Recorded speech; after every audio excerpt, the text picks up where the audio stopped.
હવે આજના સત્સંગની અંદર મહામતી શ્રી પ્રાણનાથજી 5 પત્ર લખે છે કે કયામતનો સમય આવી ગયો. કોને લખે છે? ઔરંગઝેબને જગાડવા માટે 5 પત્ર લખે છે અને કહે છે કયામતના 7 નિશાન સમજાવી અને પત્ર લખી અને 5 વ્યક્તિ પાસે એ પત્ર મોકલે છે.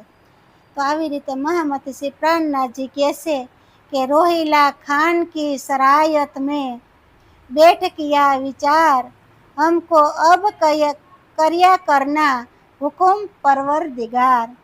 કહે છે કે રોહિલા ખાનની ધર્મશાળામાં બેસીને શ્રીજીએ સૌ સુંદર સાથના વિચાર વિસ્મય કર્યો. બધા સુંદર સાથે એ ધર્મશાળાની અંદર બેસી અને શ્રીજીએ બધા વિચાર કર્યો. કહે છે કે શ્રી રાજજી મહારાજના હુકમથી ઔરંગઝેબ સુધી આખરુલ જમા ઇમામ મહેદીના આગમન તથા કયામતના નિશાન જાહેર થવાનો સંદેશો પહોંચાડી અને તેની આત્માને જગાડવા માટે આપણે શું કરવું જોઈએ?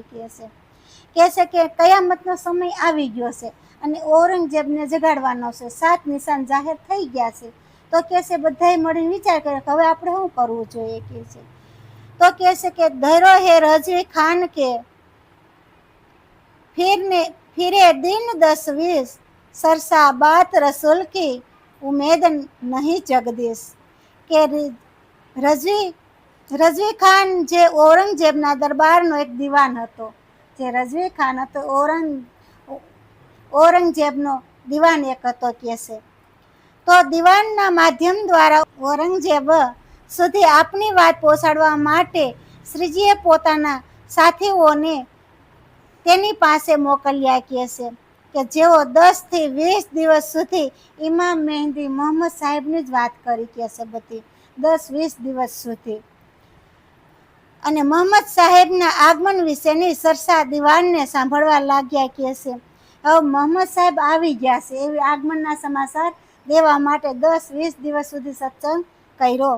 પરંતુ માયાનો જીવ હોવાથી તેની પાસે કોઈ આશા પ્રાપ્ત થઈ નહીં. જો ગમે એટલું વર્ણન કરી કદાચ માયાનો જીવ હોય એને કાંઈ લાગુ પડતું નથી. કહે છે તે ખુદાની રાહ પર કઈ કામ કરી શકશે નહીં. કહે છે કે શેખા નિઝામ કે ઘરો ફિરત રહે માસ એક બાત તો ઉતારને હક ખિલાઈ અનેક.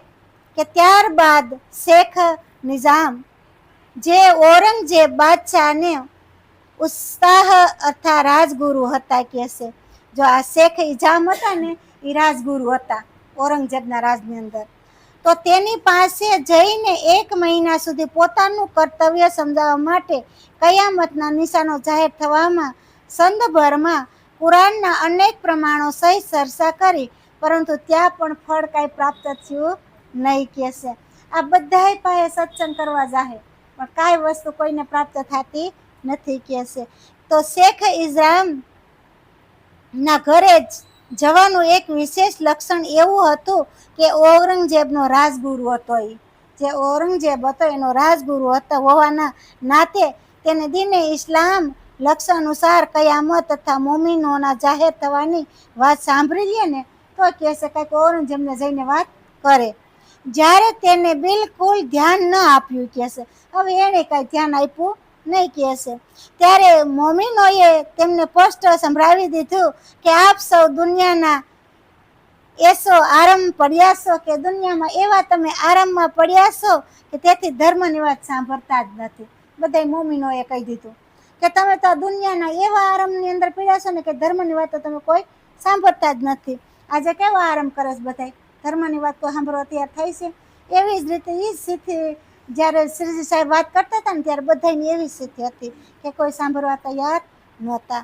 એમ આપણી અંદર હજી આપણે હજી પૂરા નહીં અધૂરા કહેવાના, પૂરા હોવા છતાંય અધૂરા. હજી મારો ઘડો અધૂરો છે. આ આપણને જ કહે છે, આ 5 વ્યક્તિ આપણી અંદર છે, આપણને જ કહે છે. આ કોઈ બહારની વાત નથી. જે કાંઈ મહામતી શ્રી પ્રાણનાથજી કહે છે ને આપણને જ કહે છે. આવું સમજીને જ આપણે આગળ વધવાનું કે આપણી પોતાની વાત છે ને આમાં બધી પોતાને જ સમજવાનું. કે શેખ બાજીદ હે એક ફકીર સુના એ निगाह रखे ईद 10 बेर है उनके गए बात सुने कयामत તો મોમીનોને ખબર પડી કે એક શેખ વાજિદ ફકીર છે. તેનું ધ્યાન ખુદામાં પણ લાગેલું રહેતું હતું. એક ફકીર હતો ને, એનું ધ્યાન ખુદામાં રહેતું હતું. પણ 10 દિવસ સુધી તેના ઘરે ગયા જેથી કયામતની વાતો સાંભળી શકે. હવે 10 દિવસ સુધી કે છે એની ઘરે રોકાણા, અને જે કયામતની વાત છે કે કયામત જાહેર થઈ ગયો છે એની વાત કરવા લાગ્યા. કે મોમીનોએ સાગરમલ સાથે પણ દોસ્તી હતી, કે મોમીનો જે હતા એને સાગરમલ સાથે પણ એવી દોસ્તી હતી કે છે. અને 10 દિવસ સુધી તેને ઘેરે ગયા અને તેને પરમધામ તથા બ્રહ્મ સૃષ્ટિઓનું અવતરણ સંબંધી લીલાનું વર્ણન કર્યું. કે પરમધામનું અને બ્રહ્મ સૃષ્ટિ આ જગતની અંદર અવતરણ થવાની છે એ લીલાનું બધું વર્ણન કે છે કર્યું. પરંતુ તે ખૂબ અભિમાની હોવાથી તેને તેમની એક પણ વાત પ્રત્યે ધ્યાન લીધું નહીં. જે અભિમાની હોય એ કોઈ ધ્યાન દે ને એકવાર સત્સંગ સાંભળે જેવો તે વાકાને ત્યાકાને કાઢી અને હાલતા થઈ જતા હોય છે કે છે. पर इनकी सोहबत से गए बख्तावार के घर तहा जाए सरसा કરી સુનાવને તે ખાતર. કે સાગરમલની ઓળખાણની સુંદર સાથને બખ્તાવરને ઘેર ગયા ત્યારે પણ અખંડ પરમધામની સરસા તથા ઇમામ મહેંદી અને મોમીનોના આગમન અંગે જ્ઞાનની સરસા સંભળાવવાનો પ્રયાસ કર્યો. કે છે યોર કઈ જાગા फिरे घर घर कहने को पर इमाम बोय बिना કહ્યા કરે 300. કે આ પ્રમાણે મોમીનોને અનેક સ્થળે ખાસ લોકોએ ઘેર જઈને સંદેશો પઠાવ્યો. કે જેટલા મોમીનો હતા એવા ખાસ સુંદર સાથ હતા એની ઘેરે જઈ અને બધો સંદેશો આપ્યો કે 7 કયામતના નિશાન જાહેર થઈ ગયા છે અને ઇમામ મહેંદી આવી ગયા છે. આવી રીતે પોતે કે છે જાહેર કરી દીધું. પરંતુ આવા અધર્મી દિલવાળા અને અનેક કર્મકાંડી કે જેમના પરમાત્મા પ્રત્યે ઇમામનો સાટોય પણ જોવા મળ્યો નહીં કે છે. બધા કર્મકાંડી વાળા હોય એને ઇમામની ખબર હોય કે ઇમામ શું કહેવાય, કોઈને કાંઈ ખબર પડી નહીં કે છે. તે શું ધર્મનું કાર્ય કરવાના હતા. આ લોકોને તો એવું પણ શું કેવું પણ શું કહે છે કે આ બધા શું ધર્મનું કાર્ય કરશે, આ લોકોને કેવું શું કહે છે. કારણ કે ધર્મની રાહ એવી છે કોઈ વિરલો જ હાલતો હોય, બધા ધર્મ ઉપર હાલી શકતા નથી. આપણે જે ધર્મ ઉપર હાલતા હોય તો કેટલી જગ્યાએ ભટકી જતા હોય, ભટકી જાય ને. હા, કારણ કે આ જે વાત છે ને આખી રસૂલ મોહમ્મદની વાત છે. આ વાત કરી રહ્યા છે રસૂલ મોહમ્મદ કે આવી ગયા તો કે છે એ બધી મોમીનોને વાત કરી રહ્યા છે રસૂલ મોહમ્મદ પોતે. તો કે છે જેનું મન એક ડારી ઉપર બેસી ગયું ને અને વિશ્વાસ આવી ગયો ને તો પછી કોઈ દી મન ડગતું નથી. આ મનની જ વાત છે. તો જ્યારે મન ન ડગે ને ત્યારે આપણે ધર્મ ઉપર હાલી શકીએ. આપણું મન ડગ્યું તો આપણે ક્યારેય ધર્મ ઉપર હાલી શકવાના નથી જરે કે. કારણ કે તલવારની ધાર આપણે વારખેલે બતાવી કે તલવારની ધાર ઉપર આપણે હાલવાનું છે.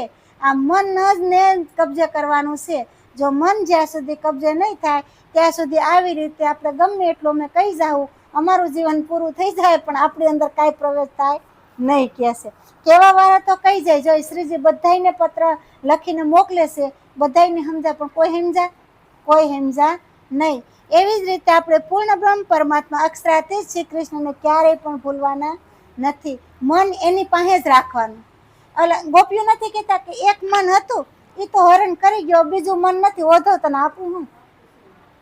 એક જ મન હતું એ તો શ્રી કૃષ્ણ અમારે શ્રી કૃષ્ણ પાસે છે, એ મન તો એ લઈ ગયો, અમારી પાસે મન નથી. એમ આપણે એવો જ વિચાર કારણ કે મારી પાસે મન નથી તો બીજા પરમાત્મા પાસે કોઈ બીજા વ્યક્તિ ધર્મની અંદર કઈ રીતે જઈ શકું, તો કર્મકાંડના કામ કઈ રીતે કરી શકું.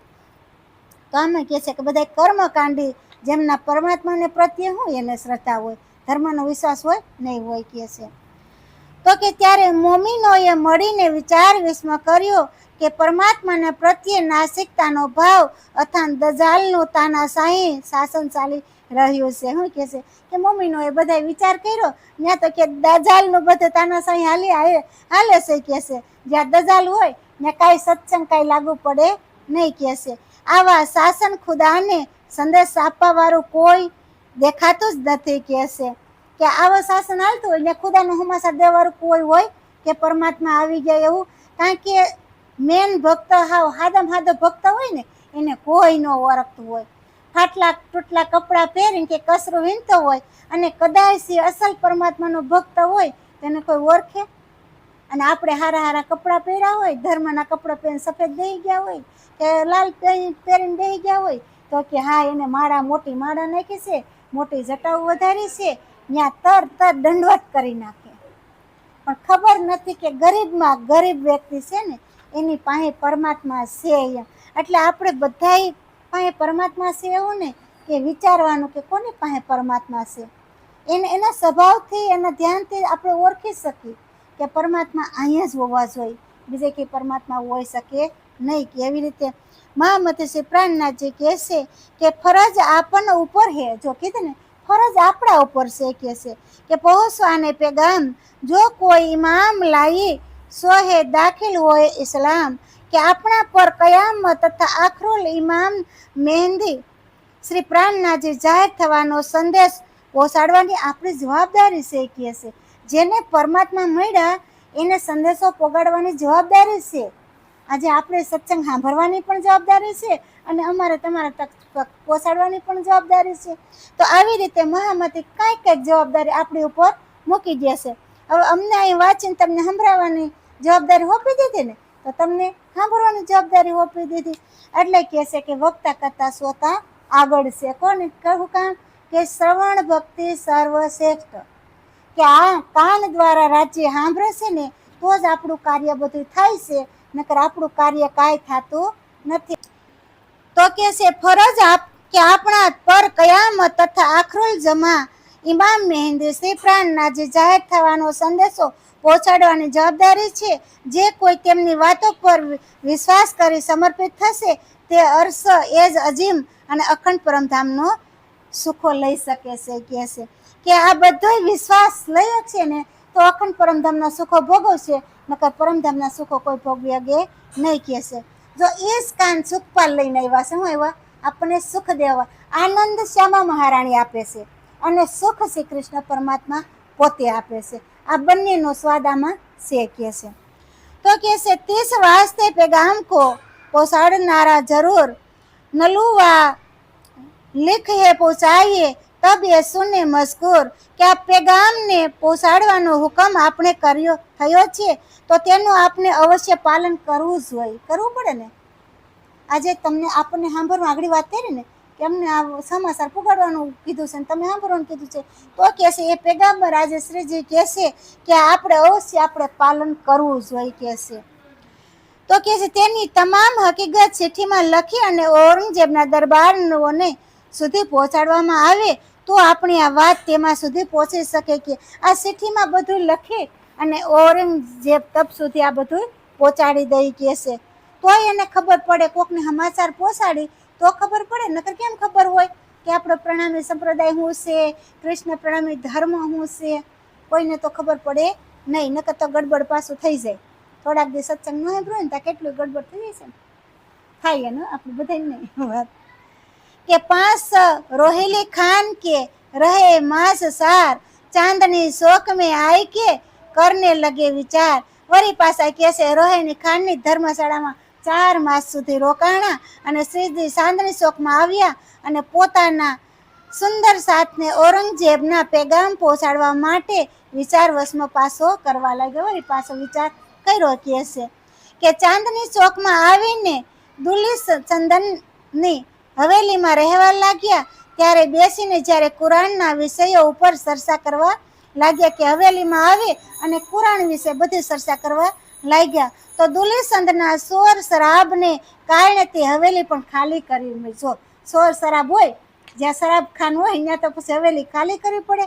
તો કે છે ત્યાં હવેલી ખાલી કરવી પડી. તબ અહીંયા દજાલને ગુલબાહે કિયા અતિ જોર, કાહુ કરને ન દેવી કબૂ કરને લગા ચોર.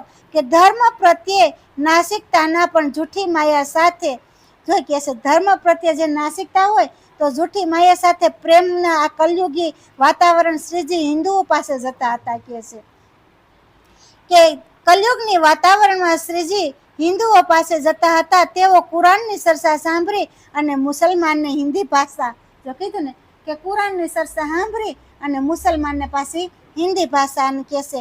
અને હિન્દુ વેશ જોઈને તેમનો વિરોધ કરતા હતા. હવે શ્રીજીનો હિન્દુનો વેશ હતો અને ઓલા મુસલમાન એટલે હિન્દી ભાષાવાળા. તો કહેશે કે ત્યાં શ્રીજી હિન્દુ વસ્ત્ર પહેરીને જતા હતા ને, તો પછી એ વિરોધ ઊભો કરતા હતા કહેશે. તો તેમને બેસવા માટે થાન પણ આપવા તૈયાર નહોતા. હિન્દુનો જો વેશ પહેર્યો હોય તો એને બેસવા માટે થાન મુસલમાન પણ આપતા નહોતા કહેશે. કે બેઠ જાય એક ઠોર કરણ લગે પરિયાન, કે અબ હે કાશીદ ભેજીએ ઇનમે દીજે નિશાન. ત્યારે ચાંદની ચોકની સામે એક ઝાડ નીચે બેસી અને શ્રીજીએ સૌ સુંદર સાથે પાછો વિચાર કર્યો.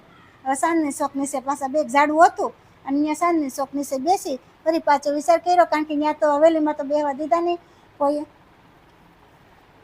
ત્યાં કઈ થાન કેસે આપ્યું નહીં. એટલે પછી ચાંદની ચોકની અંદર તે ઝાડ નીચે બેઠા અને કર્યો કહેશે કે હવે ઔરંગઝેબના નિકટમાં દરબારીઓ ઉપર આખરુલ જમા ઇમામ મહેદીના આગમન કયામતના નિશાન જાહેર હકીકત લખીને મોકલવી જોઈએ કહેશે. જે હકીકતની વાત છે ને એ લખીને આપણે મોકલવી જોઈએ કહેશે. બેઠે એકાંત એક ઠોર પાંચ કીએ સમાર, તો નુલીએ પાંચ બનાય કે હાજર કીએ તૈયાર. કે એકાંત થાન પર બેસીને 5 પત્રો લખ્યા અને તૈયાર કર્યા કહેશે. અને એમાં 11મી સદીમાં ઘટનાર તમામ હકીકતો લખી અને પત્રો મોમીનોને શ્રીજીના શરણમાં આવીને મૂક્યા. હવે 11મી સદી, હવે આપણે 11મી સદી કઈ ગણશું? આપણને ખબર નથી 11મી સદીની. તો 11મું મન થાય 56, જે વૈષ્ણવ સંપ્રદાયની અંદર આપણે એને 56 ભોગ લાગતા હોય છે કે ને, આપણે 56 ભોગ.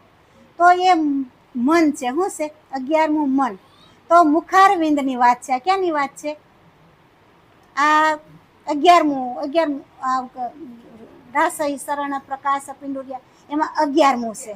હા, તો આ મન ઉપર જે કાંઈ શાબાશી કરી છે એ મન છે આપણું 11મું. શું છે? અને 12મી બુદ્ધિ.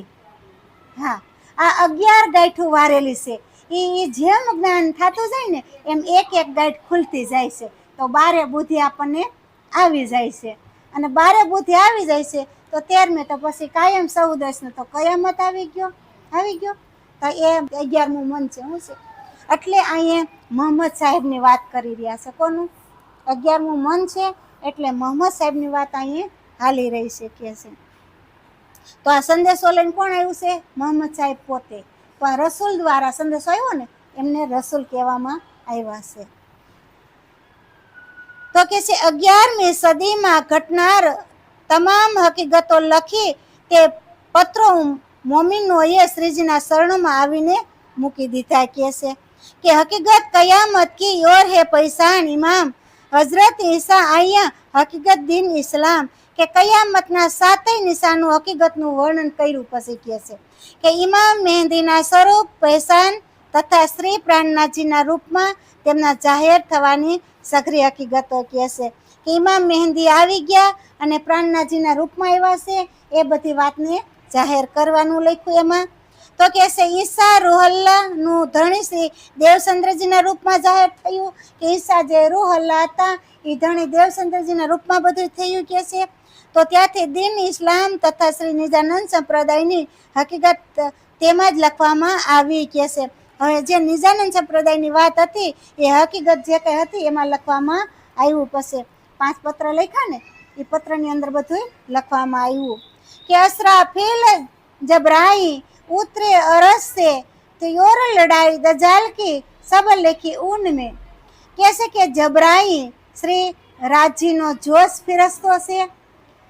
અને કહેશે કે અસરાફીલ એટલે કે જાગૃત બુદ્ધિ છે. જો ફિરસ્તો અને જાગૃત બુદ્ધિ બંને ભેરા થાય તો જ પછી આ કામ થાય, નકર કોઈ કાર્ય થાય નહીં. કહેશે કે આ બંને પરમધામથી જ ઉતર્યા.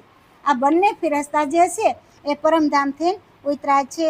અને કુરાનમાં એમ પણ લખ્યું છે કે જ્યારે ઈસા રૂહ અલ્લાહ જાહેર થશે ત્યારે દજાલ માયા તેની સાથે લડશે. તો આજે દેવચંદ્રજી મહારાજ સદગુરુ બનીને આવ્યા તો દજાલની સાથે લડી રહ્યા હતા ને, લડે છે ને સદગુરુ બની, શ્રીજી બનીને પોતે જ આવ્યા છે.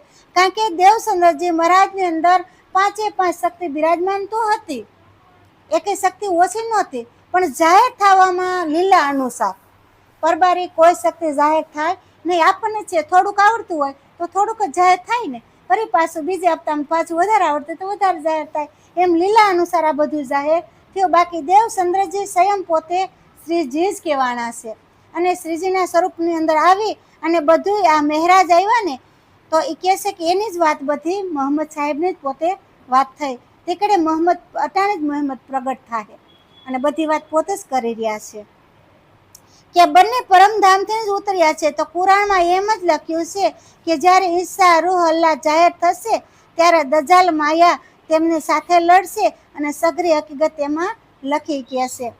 કે પાંચમું કહેશે કે આજુદ અને માજુદના દિન અને રાત જાહેર થવું, કે આજુદ અને માજુદ દિન અને રાત. હવે જ્ઞાન અને અજ્ઞાન એક દિવસ છે અને એક રાત છે ને, જ્ઞાન અને અજ્ઞાન બેને દિવસ અને રાતમાં કહેવામાં આવ્યું છે. તો સૂર્ય પશ્ચિમમાં ઉગવું હકીકત તે મારફત જ્ઞાનની શપથ છે. જો કીધું ને એ મારફત આવ્યું કે સૂર્યને પશ્ચિમમાં ઉગવું, તો મારફત કોણ છે? મારફતના જ્ઞાનની વાત કર્યું. સૂર્ય પશ્ચિમમાં ઉગ્યો એટલે મારફતના જ્ઞાનની અહીં જાહેર કર્યું કે છે. હકીકત એટલે જ્ઞાન થાય અને મારફત એટલે એક પ્રેમનો જ શબ્દ થાય, પણ એ જ્ઞાનમાં જ આવે. કે બરકત વાળા સૂર્યનું અરબથી હિન્દુસ્તાનમાં શ્રીજી સાહેબના સંક્રાંત થવું તથા દાભાતુલ અર્જ નામનો જાનવરના પ્રગટ થવાની હકીકત પત્રમાં લખી મોકલી અને આજના પ્રાચીન ઉત્તાન ધરાવતા મનુષ્ય દાભાતુલ અર્જ જાનવર કહેલ છે. કે છે કે આ બહારનું જ બધું કાર્ય કરતા હોય છે. તો કે છે આજના જે મનુષ્ય છે ને એ જ પોતે દાભાતુલ જેવા કહેવાય છે. આપણે મનુષ્ય માનવ સહી, પણ માનવની અંદર બે પ્રકારના, તો બે બળદ હોય, એક હળ આપતો ને એક શંકરનો પોઠિયો બન્યો. આવી જ રીતે છે કે કે દાભાતુલ અરજ જાનવર કહેલ છે. તેનો આકાર પણ મનુષ્ય જેવો જ છે ને, આપણા જેવા છે ને બધા. માયાવી પણ આપણા જેવા છે, આપણે એના જેવા છે, એમાં કોઈ ઓળખે?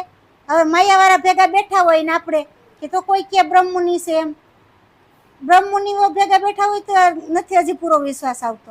તો માયા ભેગા બેઠા હોય તો કોણ ઓળખે? માયાના લોકો કોઈ કહે આપણને કે આ બ્રહ્મુનિ આપણું વેશમાં આવીને બેસી ગયા? કોઈ કહી શકે નહીં કે છે. તો પરંતુ વાઘ જેવી નિર્દળતા એ એકદમ સિંહ જેવા હશે કે છે. વાઘ જેવી એની નિર્દળતા હશે.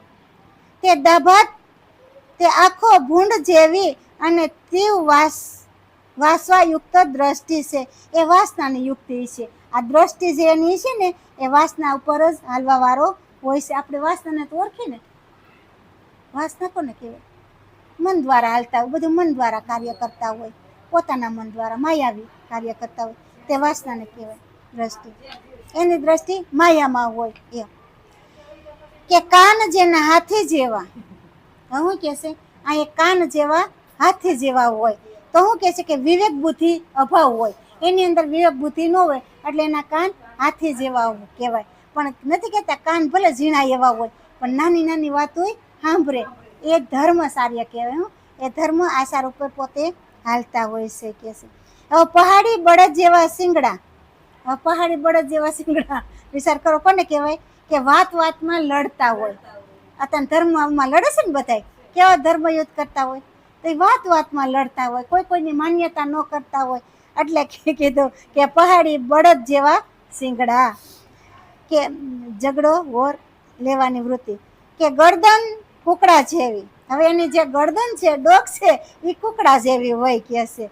અને અહંકાર અને સ્વાર્થ વૃત્તિ હોય, એની અંદર અહંકાર જ પછી ભર્યો હોય અને સ્વાર્થ બધો હોય કે છે. કે આ બધું આપણે જ કંઈક કરી, કોઈને દેતા કોઈ શીખતું નથી, હવે લેતા શીખા. આજ દિન તક સુધી જેટલો સત્સંગ ને બધાને સાંભળ્યો ને એ પોતાને જોતું છે, કોઈને દેતા શીખા નથી. પણ કોકને જો દેતા શીખી જાય તો પછી સવાલ જ ક્યાં રહ્યો? એટલે કહે છે કે અહંકાર અને સ્વાર્થ વૃત્તિ તથા તે પીઠ ગીધ જેવી એની દુબળ, ગીધ જેવી એની પીઠ. તો કે છે ધર્મને પણ માને નહીં અને દાનમાં પણ દેવા આવે નહીં કે છે. એ દાનનો અભાવ હોય અને ધર્મનો અભાવ હોય એટલે એને ગીધ જેવી પીઠ કીધી. રહસરા તલ કે મુસ્લિમ કિમ રસૂલે કરી શરત, કે રાહ સરાતલ મુસ્લિમે રસૂલે કરી શરત કે સો સબે આયે મિલે ફરદા રોજ કયામત, કે અખંડ પરમધામના સુધીનો જે માર્ગ જેની આજ પ્રત્યે કોઈ પણ ખબર નહોતી, કે છે પરમધામનો માર્ગ કોઈને ખબર નહોતી અને તે ઇમામ મહેંદી આવી બતાવશે. અને હવે કે અટાણ સુધી કોઈને ખબર નહોતી અને ઇમામ મહેંદી આવશે ને એ કે છે આ ધર્મને બતાવશે અને આવીને બતાવશે. તે રસૂલ સાહેબ પણ 11મી સદી આખરી જમાનાના, 11મી સદી આખરી જમાનાના કીધું ને, છેલ્લો સમય. તો મન જાગૃત થઈ ગયું એટલે છેલ્લો સમય આપણો, જેનું મન તત્પર લાગી ગયું એક ધર્મ ઉપર, તો પછી છેલ્લું સમય આપણો, પછી કાંઈ બાકી રહ્યું નહીં. કહે છે કે આખરુલ જમા ઇમામ મહેંદી પ્રગટ અંદર પ્રગટ થઈ અને કામ પૂર્ણ કરશે. કહે છે ઇમામ આવી જાય, પરમાત્મા પર વિશ્વાસ આવી જાય અને કહે છે ઇમામ મહેંદી ઈ કામ કરે. શું કામ કરે? કે આ જીભ દ્વારા આપણને વિશ્વાસ આવી જાય તો આપણે રટન કરીને કૃષ્ણ કૃષ્ણ કૃષ્ણ કૃષ્ણ કૃષ્ણ રટન કરી શકીએ ને, કરે રાધે કૃષ્ણ રાધે કૃષ્ણ રાધે કૃષ્ણ. તો એ ઇમામ વિશ્વાસ આવી ગયો આપણને, પૂર્ણ પરમાત્મા પર વિશ્વાસ આવી ગયો. પછી ગમે ત્યાં માયાની અંદર માલતા હોય કે નાતા હોય જળમાં પણ કોરા ને કોરા રહીએ આપણે, તો આપણે કૃષ્ણ આપણા મુખારબિંદુ ઉપરથી જાય નહીં, નકર તો મુખમાં કંઈક બીજું આવી જાય, કોઈક બીજું કોઈક બીજું ગાતા હોય તો એ આવી જાય આપણા મુખમાં. પણ નહીં, આપણે તો આપણા ગોરાનું જ પાણી, આને ગોરો કહેવાય. શું કહેવાય? આપણું ધર્મ ઉપર હાલતા હોય અને ધર્મનું પાણી પી એ આપણો ગોરો, આ ગોરો નહીં. હા, આમ તો ભલે ને આપણે ગમે ગોરાનું પાણી, કારણ કે એવો અભિમાની નથી કે હું મારા જ ઘરનું પાણી પીવું, મારા ઘરનું ખાવ. ક્યાંક ભૂખ લાગી હોય અને સ્વયં રાજ્ય બનીને આવ્યું હોય આપણને ખાવા દેવા, તો આપણે હું ન ખાઈ લેવું પડે? રાજ્ય તો કે હું તો તને ખાવા દેવા આવ્યો તો તું કેમ તડપીને મર્યો? જીવને ક્યાંક નો કે હું તો દેવા આવ્યો, હું તો તાર ડૂબતો હતો, તારવાઈ આવ્યો તો કોઈ નાવિકને મોકલો તો, પણ તું કેમ નાવમાં ન બેઠો? તો એમ આપણને પવન રૂપી નાવ આપી છે, એમાં બેસીને આપણે તરી જવાનું. હા, એમાં બેસીને તરી જવાનું. એટલે આપણે એવું નથી રાખતા કે કોઈના ઘરનું નહીં ખાવું નહીં પીવું. તમને ભાવથી, હા, તમે ભાવથી કોઈ જમાડતું હોય તો જમવું પડે ને. હા, જવાનું નથી. તો આપણે આપણા ગુરુજનો હોય ને આપણે ક્યાંય નોક જમી તો એને ખોટું લાગી જાય કે ન લાગી જાય? એટલે આપણે એવું નહીં કે કોઈની ઘેરે નહીં ખાવું નહીં, પણ આપણી અંદર રાજ્ય મહારાજને આપણે ભોગ લગાવ્યો, થાળી તો એને પીરસી જોઈએ ને આપણને, તો એ ભોગ રાજ્ય મહારાજને ધરાવી દે કે આ કૃષ્ણને ધરાવી દે. રાધે કૃષ્ણ, હાલો જમવા. આગળ એમ વાત કરતા હતા આપણે જે કન્યાને ભોગ લગાડતા, કન્યા જ ખાવા આવે ને, બીજો કોઈ આવે? બીજાને લગાડી બીજા આવે. ભોગ કન્યાને લગાડી તો કન્યા જ આવવાનો છે ખાવા. તો કહે છે કે નિજાનંદ સત્ય ધર્મને સમર્પિત થાય અને તેમ પણ લખ્યું કે મોહમ્મદ સાહેબના કુરાનમાં દર્શાવ્યા મુજબ 7 નિશાનોની હકીકત જાણ્યા છતાંય તે ઇમામ નહીં લાવે તેને કાફર કહેવામાં આવ્યા. હવે કે 7 નિશાન જેને દર્શાવ્યા છે એ જો માન્યતામાં ન લે તો એને કાફર કહેવાય. શું કહેવાય?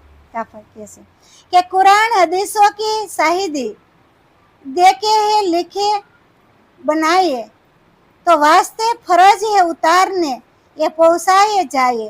કે કુરાન અને હદીસોની સાક્ષીઓ દઈ અને આ પત્ર ખૂબ સારી રીતે તૈયાર કર્યા. કે છે કુરાન ને હદીસો બધાયના પત્ર બધાયમાં વિચાર્યું જોયું કે ક્યાં ક્યાં આપણી નિશાનીઓ છે અને બધું પત્રની અંદર લખી અને શ્રીજી કહે છે પત્ર તૈયાર કર્યો. અને શ્રીજીએ મોમીનોને હુકમ કર્યો કે છે કે પોતાનું ફરજ ઉતારવા અત્યંત તૃણ, જો આપણું ફરજ હોય ને એ ઉતારવું પડે, તૃણ હોય સૂકવવું પડે, કે આપણે કોઈને એટલું દેવાનું છે ને એ દેવા જવું પડે, આ કોઈને મોકલવાનું છે એ મોકલવું જ પડે. તો કહે છે કે મોમીનોનું તૃણ છે, એ મોમીનોની ફરજ છે, એ ફરજ ઉતારવા જવું પડશે. કે છે આ 5 પત્રો એ 5 નિકટતમ દરબારીઓને પહોંચાડી દો કે આ 5 પત્ર છે એ ઔરંગઝેબના દરબારની અંદર તમે આ 5 દરબારીઓને તમે પહોંચાડી દો. કે છે આવી રીતે મહામતી શ્રી પ્રાણનાથજી કહે છે